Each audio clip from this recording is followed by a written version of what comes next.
आपण बऱ्याचदा हिरवी मिरची घालून कोबीची भाजी करतो, पण मी आज तुम्हाला गावरान पद्धतीने काळे तिखट घालून डाळ कोबी कसा करायचा ते दाखवणार आहे. ही कोबीची भाजी करायला सोपी, खायला चवदार आणि झटपट अशी होणारी. ज्यांना ज्यांना कोबीची भाजी आवडत नाही त्यांना तुम्ही या पद्धतीने कोबीची भाजी करून दिली ना, नक्की आवडेल. चला करूया. नमस्कार, माझ्या स्वयंपाकघरात तुमचं खूप खूप मनापासून स्वागत.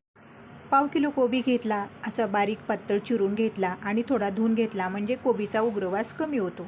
2 मोठे चमचे हरभरा डाळ 1 तास आधी भिजत घालायची, म्हणजे भाजीमध्ये चांगली शिजते.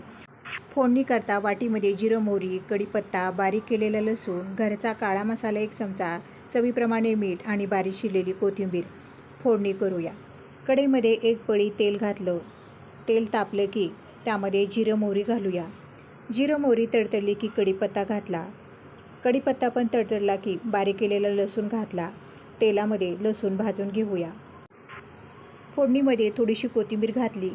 मसाला घातला. तेलामध्ये मसाला थोडा भाजून घेतला.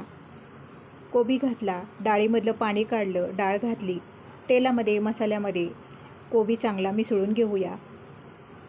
तळापासून अजूनही बाजूनी चांगला मिसळून घ्यायचा. चवीप्रमाणे मीठ घालायचं.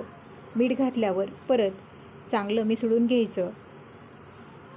एकसारखा कोबी करायचा आणि ताट झाकून 5 मिनटं कोबी शिजवून घेऊया. ताट काढून कोबीची भाजी आपण चांगली हलवून घेऊया. अशी खालीवर हलवली ना, डाळ कोबी चांगला शिजला जातो. परत एकसारखा केला, ताट झाकलं आणि 2 मिनटं शिजवून घेतला. अजिबात पाणी न घालता 2 वेळा ताट झाकून फक्त वाफेवर हा कोबी शिजवून घेतला आहे.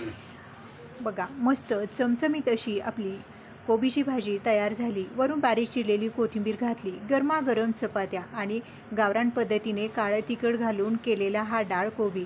तीच हिरव्या मिरचीची भाजी खाऊन कंटाळा येतो. मग असं जरा वेगळ्या पद्धतीनं वेगळ्या चवीचं केलं ना, सगळ्यांना ते आवडतं. पण गावरान पद्धतीने केलेला कोबी कसा वाटला? माझा व्हिडिओ आवडला तर लाईक करा, सबस्क्राईब करा. व्हिडिओ पाहिल्याबद्दल मनापासून आभार. भेटूया पुढील व्हिडिओमध्ये.